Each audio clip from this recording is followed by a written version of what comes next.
எப்படி இருக்கீங்க? இந்த வீடியோவில் பார்த்தீங்கன்னா லாஸ்ட் வீடியோவில் வந்து கள்ளக்குறிச்சி போனோம், ஒரு ஃபங்க்ஷனுக்கு போனோம் அப்படின்னு சொன்னோம். அடுத்த வீடியோவில் சொல்கிறோம் அப்படின்னு சொன்னோம். சரி, இந்த வீடியோவில் வந்து அதை பற்றி பார்க்க போகிறோம். அது இல்லாமல் நைட்டு வந்து ஒரு டின்னர், என்னமோ குழம்பா, ஆமாம், முட்டை குழம்பு செய்ய போகிறோம். அதையும் நம்ம வந்து பார்க்க போகிறோம். ஸோ என்ன ஃபங்க்ஷனுக்கு போனோம் அப்படின்னு பார்த்தீங்கன்னா, ஹலோ ஃப்ரெண்ட்ஸ், எல்லோரும் எப்படி இருக்கீங்க? இன்றைக்கி நம்ம வீடியோவில் அவர் சொல்லியிருப்பார், கள்ளக்குறிச்சிக்கு வந்து நாங்கள் போயிருந்தோம். எங்கள் நாத்தனார், அதாவது இவருடைய அக்கா, எங்கள் அண்ணி வந்து பார்த்திங்கன்னா அன்னிக்கு வந்து பொண்ணு பையன் 2 பேர் இருக்காங்கன்னு சொல்லியிருக்கோம். பொண்ணு வந்து பார்த்திங்கன்னா பெரிய பிள்ளையாயிட்டா. அதனால் அந்த ஃபங்க்ஷனுக்கு தான் நாங்கள் போனோம். சொந்த அக்காவான்னு அப்படின்னு சொல்லி ஒரு சிலர் வந்து கேட்கலாம். சொந்த அக்கா, கூட பிறந்த அக்கா தான். எந்த ஊர் அப்படின்னு சொல்கிறோம் அப்படின்னு சொல்லிட்டு லாஸ்ட் வீடியோவில் நான் சொல்லியிருந்தேன். கள்ளக்குறிச்சியில் பார்த்தீங்கன்னா சங்கராபுரம், அங்கே தான் போயிருந்தோம். அங்கே தான் எங்கள் அக்கா ஊர். நாங்கள் பார்த்தீங்கன்னா ஒரு நாள் தான் அன்றைக்கி லீவ் கிடச்சிது. ஒரு நாள் வாங்கிட்டு விடிய நைட்டு ட்ராவல் பண்ணி போயிட்டு அங்கே ஒரு எத்தனை மணிக்கு 3:30க்கு போனோமா. இன்றைக்கி தான் எங்களுக்கு தகவல் கிடைக்குதுன்னு வச்சுக்கோங்களேன். இன்னைக்கு கிடைக்குதுன்னா நாளைக்கு வந்து பாப்பாவுக்கு வந்து தண்ணி ஊற்றுற ஃபங்க்ஷன் வச்சுருந்தாங்க. அதனால் என்னாச்சு, இன்னைக்கு காலைல தான் விஷயம் தெரியுது. இவர் வேலையை முடிச்சுட்டு ஈவினிங் வந்து வந்தே ஆகணுன்ட்டாங்க. இல்லை, போய் தானே ஆகணும், தாய்மாமா மட்டை கட்டணும் வரணும் அப்படி சொல்லிட்டாங்க. அப்படின்னு சொல்லும்போது நம்ம போய் தான் ஆகணும் அப்படின்னு சொல்லிட்டு எப்படியும் அடிச்சு பிடிச்சி ஒரு நாள் லீவ் வாங்கிட்டேன். சரி, ஒரு நாள் வாங்கிட்டு நைட்டு கிளம்புறோம். விடிய போகிறோம். காலையில் ஒரு 3:30 மணி ஆயிடுச்சு. அங்கே போய் வீட்டுக்கு போய் சேர்றதுக்கு 4 மணி ஆயிடுச்சு. போயிட்டு ஒரு 2 மணி நேரம் 2.5 மணி நேரம் தான் தூங்கிட்டு அடுத்த ஃபங்க்ஷனுக்கு வந்து ரெடி ஆனோம். அப்புறம் வந்து என்ன பண்ணோம் அப்படின்னு பார்த்தீங்கன்னா, நான் என்னோட ஊர் பக்கம் வேற மாதிரி இருந்துச்சு. இங்கே என்னோட அண்ணி ஊரில் வந்து பார்த்தீங்கன்னா ஃபங்க்ஷன் வேற மாதிரி இருந்தது. நாங்கள் வந்து சும்மா அத்தைங்க அவங்கள மட்டும் கூப்பிட்டு, எனக்கு நடந்தது சொல்கிறேன், அத்தைங்க அவங்கள வந்து கூப்பிட்டு தண்ணி ஊற்றி, அப்புறம் தாய்மாமா இருந்தால் அந்த மட்டை பின்னி ஓலை குடிசை மாதிரி போடுவாங்க இல்லையா, ஓலை குடிச்சு போடுவாங்களா? அங்கே வீடா கட்டுறாங்க, ஓலை குடிச்சு போகிறதுக்கு மட்டை கட்டுவாங்க. சும்மா ஒரு மறைவாக இருக்கிறதுக்காக ஒரு மட்டை வந்து கட்டி வைப்பாங்க. ஓலை குடிச்சு போடுறதுனா அங்கே வீடு கட்டி விட்டு வரேன் நான். இல்லை, சும்மா ஒரு மறைவுக்கு ஒரு அந்த மட்டையை வந்து பின்ன தெரியல. அதை வேற யூடியூப்பை பார்த்து தான் நாங்கள் 2 பேரும் இருங்க. இதெல்லாம் அப்புறம் நடக்கிறது, நான் முன்னாடி நடந்தது சொல்லுவோம். எனக்கு வந்து நான் சொல்கிறேன், அப்புறமா அவங்க ட்ரெஸ் வாங்கி தருவாங்க தாய்மாமா, அவங்க அதை போட்டுக்கணும் அன்னைக்கு குளிச்சுட்டு அப்படின்னு. அவ்வளோதான் எனக்கு நடந்துச்சுங்க. அப்புறம் புட்டு செஞ்சு கொடுத்தாங்க, சாப்பிட்டேன். அப்புறம் முட்டை அதெல்லாம் கொடுத்தாங்க. அது மாதிரி நடந்துச்சு. இங்கே வந்து டிஃப்ரெண்ட்டாக இருந்தது. இங்கே வந்து என்ன பண்ணாங்க அப்படின்னு பார்த்தீங்கன்னா, நல்லா இருந்துச்சு. ஆனால் பார்க்குறதுக்கே சூப்பராக இருந்தது. காலையில் பாப்பாவுக்கு வந்து அத்தைங்கன்னு தெரியல, நிறைய பேர் ஊற்றுனாங்க. ஃபஸ்ட்டு நாங்களும், அப்புறம் இன்னொருத்தவங்க எங்கள் அண்ணியோட அண்ணி இருக்காங்க, அவங்க தான் பெரியவங்க, அவங்களும் அத்தை தானே அவங்களுக்கு. அப்புறம் தான் நான் இன்னொரு அத்தை. அப்புறம் நாங்கள் எல்லாம் வந்து தண்ணி ஃபஸ்ட்டு ஊற்றிட்டு அதுக்கப்புறம் எல்லோரும் வந்து தண்ணி ஊற்றுனாங்க. அப்புறமா புது ட்ரெஸ் போட்டு பாப்பாவை எல்லாம் சூப்பராக ரெடி பண்ணிவிட்டு கொண்டு வந்து நலங்கு வைக்கிறதுக்கு உட்கார வச்சாங்க. அங்கே வந்து பார்த்திங்கன்னா முன்னாடியே கொஞ்சம் ரிலேஷன்ஸ்லாம் வந்திருப்பாங்க இல்லையா, அவங்களாம் வந்து சீர் மாதிரி வச்சுருந்தாங்க. பழம், ட்ரெஸ்ஸு அதெல்லாம் வாங்கி வந்து வச்சுருந்தாங்க. இது வந்து புதுசாக இருந்தது எங்களுக்கு. ஃபங்க்ஷன் நடக்கும்போது தான் பண்ணுவாங்க. இங்கே வந்து எங்கள் அண்ணி வீட்டில் இந்த மாதிரி பண்ணியிருந்தாங்க. அப்புறம் எல்லாரும் வந்து நலங்கு வச்சு, அப்புறம் ஃபர்ஸ்ட் எடுத்தோன்னே என்ன வந்து மாலை ஐயோ மறந்துட்டாங்க, சாரி ஸ்டார்டிங் என்ன நடந்தது பிரியா வந்து மறந்துடுச்சு.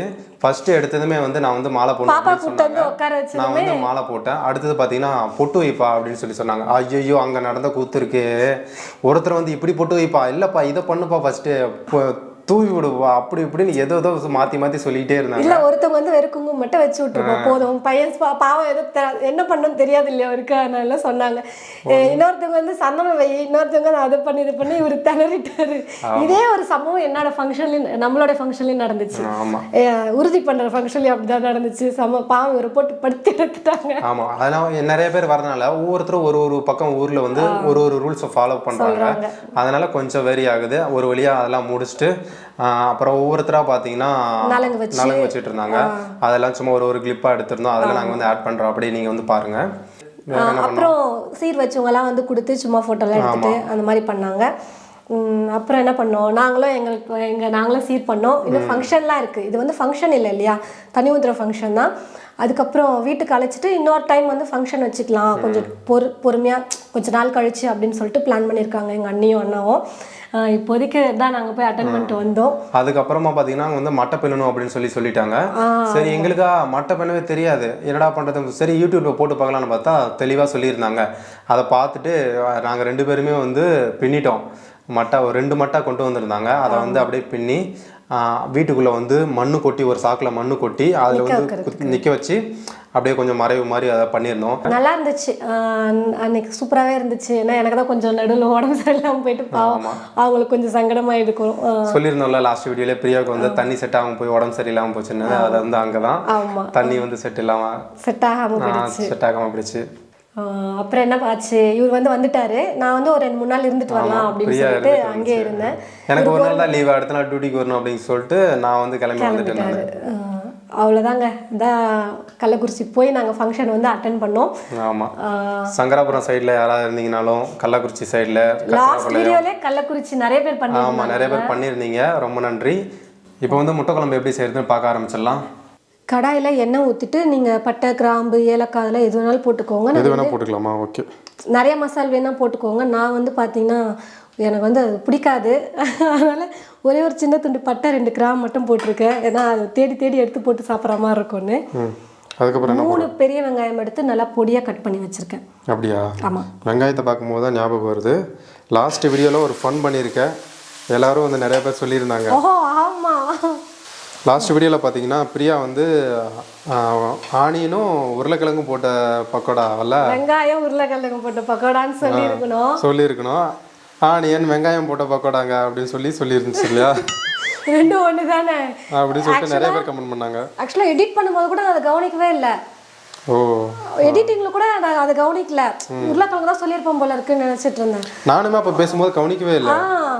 வீடியோவில் கமெண்ட்டில் நீங்கள் சொன்னதுக்கு அப்புறம் தான் தெரியும். அப்புறம் நான் பார்க்குறேன், ஐயோ ஆமாப்பா நம்ம வெங்காயம் ஆனியன்னு சொல்லியிருக்கோம் அப்படின்னு இருந்துச்சு. அவ்வளோ பேர் கரெக்டாக நோட் பண்ணியிருக்காங்க. ஆமாம், குட்டி குட்டியாக இருந்ததுனால நான் பார்த்தீங்கன்னா 6 தக்காளி எடுத்தேன். நீங்கள் பெரிய பெரிய தக்காளியாக இருந்தால் 3 எடுத்துக்கோங்க, கரெக்டாக இருக்கும். இல்லை 3 இல்லை 4 எடுத்துக்கோங்க. கொஞ்சமாக ஒரு 20 இலை புதினா சேர்த்துக்கிறேன். கரெக்டாக எண்ணி வச்சிருக்கியா? ஏங்க சும்மா ஒரு பேச்சுக்கு சொல்கிறது தான், குட்டி குட்டியாக இருக்கிறதுனால 20. சொல்லுங்க, அப்போ கொஞ்சம் இருக்கு அப்படின்னு சொல்லணும். சரி, கொஞ்சமாக கொத்தமல்லியா புதினா சேர்த்துக்கலாம். இப்போ அரைச்சிக்கலாம் இதை. அப்புறம் இந்த பக்கம் முட்டை ரெடி ஆகிடுச்சு போல். முன்னாடியே நான் வெங்காயம் கட் பண்ணும்போதே வேக வச்சு எடுத்துட்டேன். 3 முட்டை போதும், 2 ஓகே. இன்னொன்று சாப்பிட்டா அவர் சாப்பிடுவாருன்றதுனால வச்சேன். அப்படியா? எனக்காகவா? ஆமாம், வெங்காயம் சொல்கிறேன். நான் ஒன்று சாப்பிட்றதே பெருசு. நிறைய பேர் முட்டை சாப்பிடுவீங்களா அப்படின்னு கேட்டிருந்தாங்க. நான்வெஜ் சாப்பிட்றது இல்லை, நீ முட்டை சாப்பிடுவியா அப்படின்னு சொல்லி கேட்டிருந்தாங்க. முட்டையெல்லாம் சாப்பிடுவேங்க, முட்டையெல்லாம் சாப்பிடுவேன், எல்லாமே சாப்பிடுவேன். அப்போ நான்வெஜ் சாப்பிட வேண்டியதானே? அதை பற்றி நம்ம இன்னொரு வீடியோவில் டீட்டெயிலாக பேசலாம். அப்படியா? நிறைய கேள்வி கேட்குறாங்க நான்வெஜ் பற்றி, அதனால் நம்ம டீட்டெயிலாக பேசலாம். இப்போ நம்ம பார்த்தீங்கன்னா வெங்காயம் வதங்கிடுச்சு. ஒரு டீஸ்பூன் அளவுக்கு இஞ்சி பூண்டு விழுது சேர்த்துட்டு, இங்கே புதினாவும் தக்காளியும் சேர்த்து அரைச்சி வச்சுருக்கேன், அந்த விழுதையும் சேர்த்துட்டு வதக்கிக்கலாம். அரைச்சி சேர்க்குறப்போ அதோட பச்சை மணம் போகிறதுக்கு கொஞ்சம் டைம் எடுக்கும், அதனால் கொஞ்சம் டைம் எடுத்து வதக்கிக்கலாம். தக்காளி அரைச்சி சேர்த்துருக்கோம் பார்த்தீங்களா, அதுவும் நல்லா இப்போ பச்சை மணம் போகிற வரைக்கும் வதங்கி வந்துருச்சு. இப்போது மசாலா சேர்த்துக்கலாம். நான் 1 டீஸ்பூன் வெறும் மிளகாய்த்தூள் சேர்த்துக்கிறேன். ஏதாவது பாட்டுக்கிட்டு பாட போறியா? ராகம் வருதா? இல்லை, தொண்டை கட்ட மாதிரி இருந்து நான்லாம் பேசினாலே ஓடிடுவாங்க, இதில் பாடினா அவ்வளோதான். 1 டீஸ்பூன் மல்லித்தூள், ஒரு நாள் ஒன்று பாட்டு தான் பாடி ஒரு ரீல்ஸ் ஒன்று போட. 1 டீஸ்பூன் மஞ்சள் தூள், 1/2 டீஸ்பூன் கரம் மசாலா சேர்த்துக்கலாம். நீங்களே கேட்க மாட்டேறீங்க நான் பாடுற பாட்டை, அப்புறம் அவங்க எப்படி கேட்பாங்கங்க? அப்படியா? ஆமாம், சரி, நான் கேட்குறேன். அன்றைக்கி தேவையான அளவுக்கு உப்பு சேர்த்துட்டு ஒரு 2 நிமிஷத்துக்கு இந்த மசாலா வதக்கிக்கலாம் எண்ணெயிலே. அதே போல் லாஸ்ட் வீடியோவில் கமெண்ட் பண்ணியிருந்தாங்க, நம்ம கேட்டிருந்தோம்ல புளிச்சக்கீரை சாப்பிடணும் போல் இருக்குன்னு நான் சொன்னேன்ல. ஆமாம் ஆமாம், புளிச்சக்கீரை சீசனான்னு தெரியல அப்படின்னு சொல்லியிருந்தேன். நிறைய பேருக்கு அந்த சீசன் தான், இப்போ அந்த சீசன் தான் அப்படின்னு சொல்லியிருந்தாங்க. இப்போ கிடைக்கும், வாங்கி சாப்பிடுங்க அப்படின்ற மாதிரி சொல்லியிருந்தாங்க. இப்போ சீசன் தான் அப்படின்னாங்கல்ல, நம்மளும் போய் வாங்கணும், சந்தையில் தான் கிடைக்கும். அதே போல் பழைய அரிசி சாப்பிட்டு வாங்கினா நிறைய சாதம் வரும். ஆமாம், நிறைய வரும் அப்படின்ற மாதிரி மென்ஷன் பண்ணியிருந்தாங்க. ஒரு 2 நிமிஷத்துக்கு நல்லா வதக்குனதுக்கப்புறமா தண்ணி சேர்த்து கொஞ்சம் கொதிக்க வச்சுக்கலாம். உங்களுக்கு முட்டை குழம்பு எவ்வளோ தண்ணியாக வேணும் இல்லை கெட்டியாக வேணுமோ அதுக்கேற்றது போல் சேர்த்துக்கோங்க. நான் தேங்காயும் கொஞ்சம் அரைச்சி ஊற்ற போகிறேன், அதனால் இப்போது தண்ணி பார்த்து கொஞ்சம் கெட்டியாகவே வச்சுக்கிறேன். ஒரு மிக்சி ஜாரில் 1 கைப்பிடி அளவுக்கு தேங்காய் எடுத்துக்கிறேன். ரொம்ப அதிகமாக தேங்காய் சேர்க்க வேணாம், கொஞ்சமாகவே எடுத்துக்கலாம். அப்புறம் ஒரு 4-5 முந்திரியை தண்ணியில் ஊற வச்சு எடுத்து வச்சுருக்கேன். ஒரு 1/4 டீஸ்பூன் கசகசா சேர்த்துக்கலாம். கொஞ்சமாக சோம்பு சேர்த்துக்கலாம். தண்ணி சேர்த்து நல்லா நைஸாக பறைச்சி எடுத்துக்கிறேன். இந்த பக்கம் பார்த்தீங்கன்னா மசாலோடைய பச்சை மணமெல்லாம் போயிட்டு நல்லா இப்போது கொதிச்சு வந்துருச்சு. இப்போது அரைச்சி வச்சுருக்கிற அந்த தேங்காய் பால் சேர்த்துக்கலாம். தேங்காய் விழுது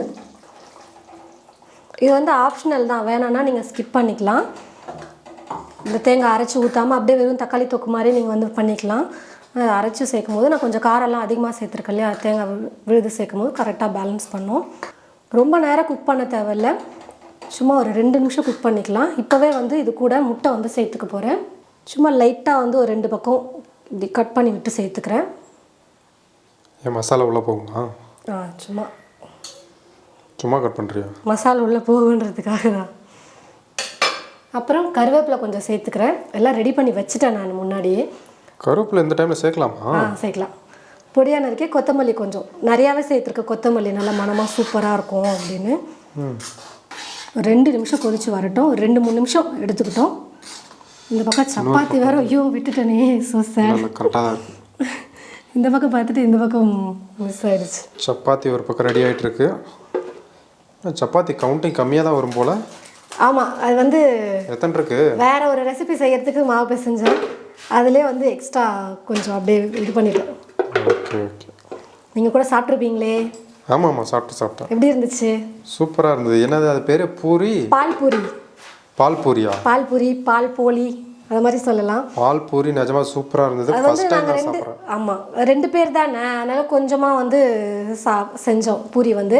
மீதி இருந்த மாவு வந்து நான் சப்பாத்தி செஞ்சுக்கலாம். கொஞ்சம் சாப்பாடு இருக்குது, மதியம் வடித்த சாதம், அதனால் முட்டை குழம்பு சப்பாத்திக்கும் சாதத்துக்கும் செட் ஆகிடும் அப்படின்னு. பால் பூரி ஃபஸ்ட் டைம் நான் சாப்பிட்டேன். ரொம்பவே சூப்பராக இருந்தது. நீங்கள் வந்து ட்ரை பண்ணணும்னு நினச்சிங்கன்னா தமிழ் ஃபுட் மசாலா அப்படின்ற சேனலில் உள்ளே போனீங்கன்னா லிங்க் கொடுக்குறேன் நான் வேணா. ஓகே, கீழே லிங்க்கும் கொடுக்குவோம். அப்படி இல்லைனா தமிழ் ஃபுட் மசாலா சேனலில் போனீங்கன்னா அதில் வந்து ரெசிபிஸ் உங்களுக்கு நிறையா இருக்கும். நீங்கள் விதவிதமாக குட்டீஸ்க்கு வந்து செஞ்சு கொடுக்கலாம். லீவ் வேறு ஸ்டார்ட் ஆக போகுது, எல்லாருமே குட்டீஸ் வந்து எதாவது சமைச்சு கொடுங்கன்னு கேட்பாங்க. ஸ்நாக்ஸ் வேணும்னா தமிழ் ஃபுட் மசாலா சேனலில் போயிட்டு கண்டிப்பாக எல்லோரும் செஞ்சு பாருங்கள், சூப்பராக இருக்கும். பிரியா வந்து ஸ்நாக்ஸ் மாஸ்டர். 7 வருஷம் கோர்ஸ் வந்து சீனாவில் முடிச்சுட்டு பாகிஸ்தானில் 3 வருஷம் வேறு போயிட்டு வந்திருக்கேனா 3 வருஷம் மாஸ்டர் டிகிரி வேறு முடிச்சுட்டு வந்திருக்காங்க இதுக்காகவே. உருட்டு செக்கில் ஆட்டினா நல்லெண்ணெய், செக்கில் ஆட்டினா நல்லெண்ணெய் கொஞ்சம் ஊத்துறியா? ஆடு இதுலேயே ஊற்றுனா நல்லெண்ணெய் ஊற்றுறாங்க. நல்லெண்ணெய் உருட்டுறாருங்க இவர். நீ தான் ஊட்டிகிட்டு இருக்கப்போ? ஆமாம், நான் தான் உருட்டுறேன். சப்பாத்தி எப்படி இருந்தாலும் என் வாயை அடைக்கிறாரு. பிரியா ஒரு பக்கம் இங்கே வந்து குழம்பு ரெடி பண்ணி முடிச்சிருச்சு. இந்த வெயில் காலத்தில் வந்து பார்த்தீங்கன்னா சமைக்கிறதே ஒரு பெரிய கஷ்டம். அதுவும் இந்த நைட்டில் சமைக்கிறது அதோட பெரிய கஷ்டங்க. எங்கே காற்றே அடிக்க மாட்டேது.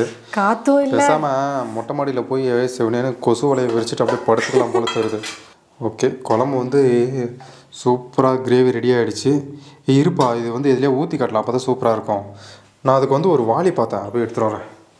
அப்படியே நம்ம ரிவர்ஸ் வந்தோம்னா அப்படியே இந்த பக்கம் போனோம்னா இங்கே தான் வந்து பிரியா வந்து ஃபுட் மசாலாவுக்குன்னு ஒரு சில பொருட்கள்லாம் வாங்கி வச்சுருக்கு. இது உள்ளே இருக்குது. இதோ குட்டி வாளி இருக்குது பாருங்கள், இதை எடுத்துகிட்டு போகிறோம் பாருங்கள். வாளி கொண்டு வந்தாச்சு. பிரியா, இது நீங்கள் என்ன சொல்லுவீங்க? இது என்ன சொல்லுவீங்க? தூக்குச்சட்டியா? தெரியலையே, திடீர்னு கேட்டேன். தூக்குச்சட்டி, தூக்கு போனின்றது வேறு மாதிரி இருக்கும். இதில் க்ளோஸ் பண்ண மாதிரி இருக்கும். அது இது வந்து வாளி டைப்பில் இருக்குது. நீங்கள் எப்படி சொல்லுவீங்க? அதை வாளி மாதிரி தான் இருக்குது, அதுதான் குட்டி. அதில் நீங்கள் அதை வேறு மாதிரி ஏதாவது பதில் சொல்லுவீங்களா அப்படின்னு கேட்குறேன். ஏன்னா ஒவ்வொரு ஊரில் ஒரு மாதிரி சொல்லுவாங்கல்ல. டக்குன்னு எனக்கு என்ன சொல்கிறதே தெரில, எனக்கு ஒரு குழப்பமாயிடுச்சா? ஆமாம், பேரே தெரியல, மறந்துட்டியா? என்ன போட்டிருக்காங்க இதில்? இதுவே போடலையே. இதுலலாம் போய் பேர் போடுவாங்களா உனக்கு? ஒன்னொன்னா இது தூக்குச்சட்டி, இது வந்து டம்ளர், இது வந்து டம்ளர், இது வந்து சொம்பு, இதுல போடலாங்களா இதுல போடலாம் அப்படின்னு பேர் எழுதி போடுவாங்க அவங்க. இதுல போடலாமா இதுல போடலாமா? எதுல ஃபில் ஆகுமோ அதுல போடு. அதுல போட்டு காமி. ஃபில் ஆயிடுமா அதுல? தூக்குச்சட்டியில் இப்போ வந்து குழம்பு ஊற்றிக்கலாம். சூப்பர். இங்கேருந்து பார்க்க டம்ளர் மாதிரி இருக்குது. அப்படியே டம்ளரில் ஏதோ டீ எடுத்து குடிக்கிற மாதிரி இருக்குது. குட்டியாக இருக்கிறதுனால வாளி தெரியல போல இருக்கு.